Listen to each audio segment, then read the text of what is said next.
It seems like someone is watching who is thinking about getting a divorce. I think it would be a good idea if you could talk about the importance of fighting for your marriage and the devastating effects of divorce, especially on the children. Divorce, in its most basic definition, is a scenario in which one or both parties suffer losses. In reality, your level of marital satisfaction determines the extent to which you will feel remorse for your past actions. This is the main reason why it annoys God. You might not be able to walk away from the situation with a clear conscience if you didn't give it your all. Joy, I tell my wife, "Doctor, this is our last shot 3 or 4 times a month in my office. This is extremely crucial. Since we are making great progress with the last few photographs, I can only say great in response. Their majority achieve success, really. I do intend to have other sexual encounters with Lisa at some point in my lifetime. Consequently, I am the one who usually annoys my wife. My deepest admiration is for her since she fulfills my deepest desires. Moreover, she is hoping to hear these things. In light of this, just telling her, 'You satisfy me,' would leave her feeling terrible for a week. Can you still picture yourself saying, 'I do'? Just what does the word 'I do' mean? You could be the one to do that. I consider my wife's praises to be God's voice addressing her, so I offer them often. Marriage, commitment, and faith are the cornerstones of Dr. Doug Weiss's personal brand. His talks covered topics such as the sacredness of marriage, the value of intimacy, and the biblical principles that should guide marriages for a long time.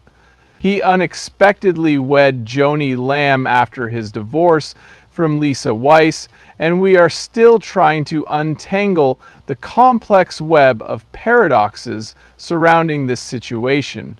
The tangled web of falsehoods that supported his assertions is where our attention is concentrated. Would Lisa's marriage have been as perfect as he painted it? Does he have something terrible going on behind the scenes? Or may his divorce have been a spiritual awakening? I think the most important thing to know is how this affected Lisa Weiss, his longtime partner. If you want to see the most blatant example of hypocrisy, you should subscribe to our channel. For as long as anyone could remember, Doug Weiss made it seem like his marriage was perfect. In all of his talks and interviews, he painted Lisa as the perfect friend, the embodiment of brilliance, full of love and support. Because she is my friend, business partner, and collaborator in all our endeavors, I hold her in high esteem. Lisa, what is it about her that you find so attractive? Her heart is more pure than anyone I've ever met. Every aspect of her life, from her love to her service to others, is exceptional. She is an amazing human being, to put it plainly. She is our company's chief executive officer and a phenomenally creative person in her role as a mother. We have recently opened a counseling center that occupies 200 square feet, which is a substantial amount of space. She takes care of it like a house.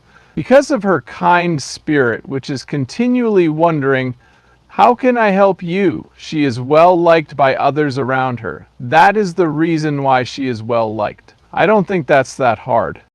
It's very reminiscent of my Joni, you know. Sure, I appreciate it.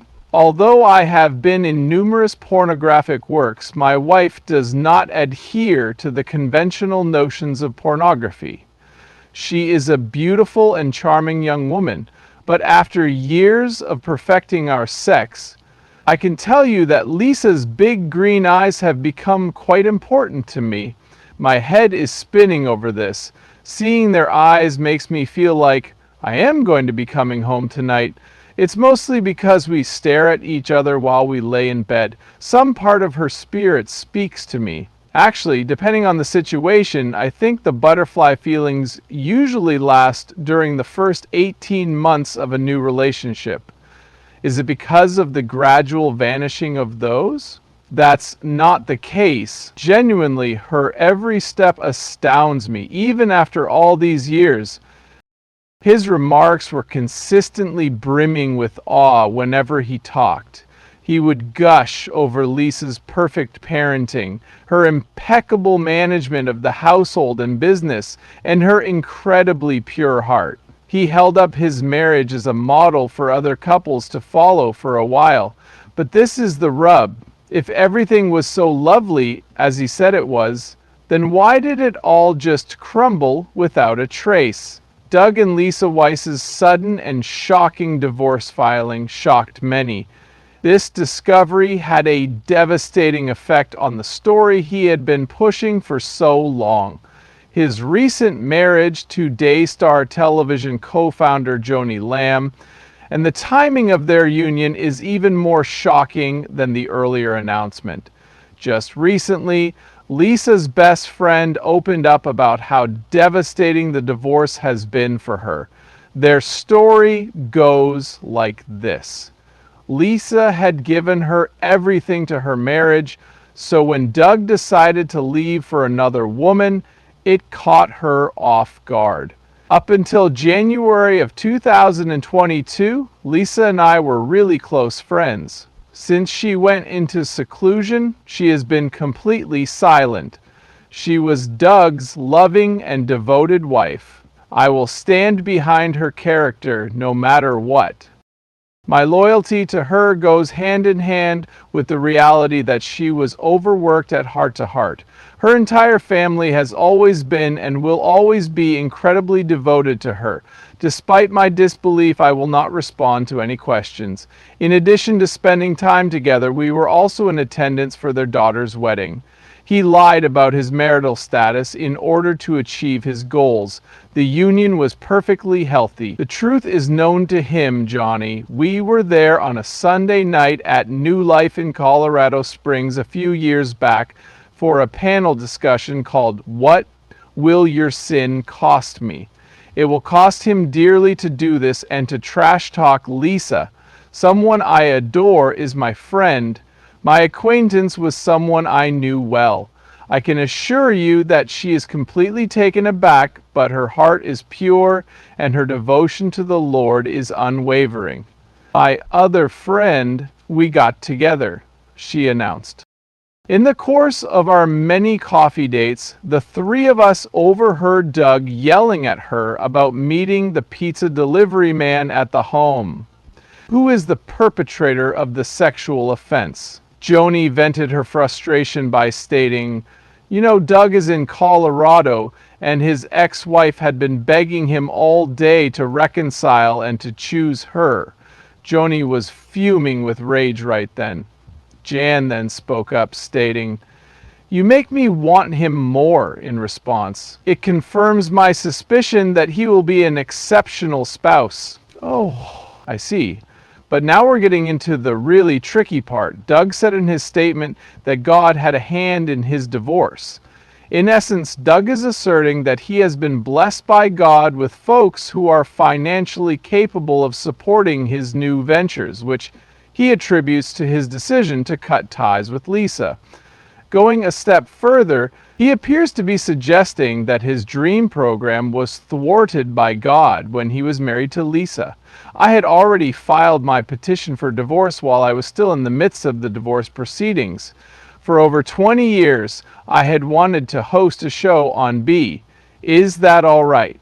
The Lord went on to say, "Do not provide funding for it.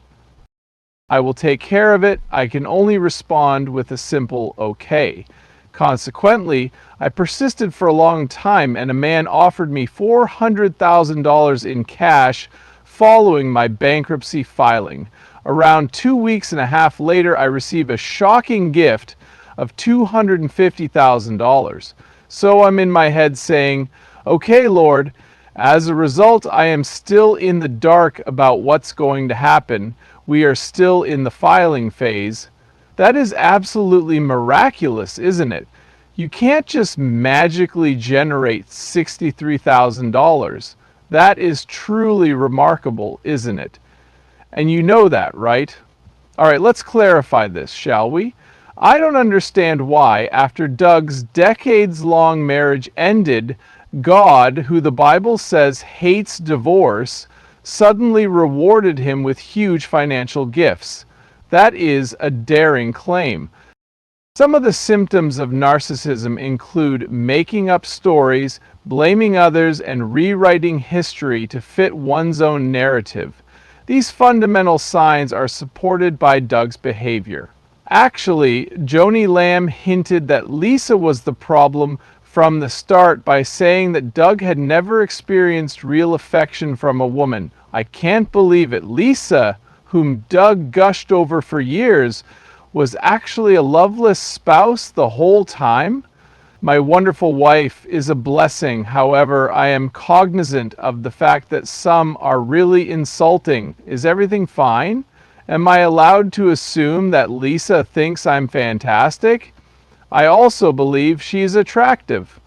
My devotion for him is unparalleled by any woman because he endured a lengthy, loveless marriage and cared for his wife without feeling love in return. Quite a while ago, the life of Doug Weiss is a great example of how certain leaders may change stories by appealing to their followers' faith.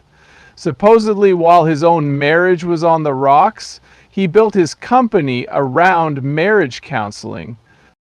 This involves more than just Doug Weiss. When it comes to religious leadership, it's a bigger deal. Far too many times, prominent people have been caught preaching virtue while also leading a double life. Now we have to wonder, how many more are out there? A man after God's heart with a thriving ministry and a beautiful marriage, that was the image that Doug Weiss presented.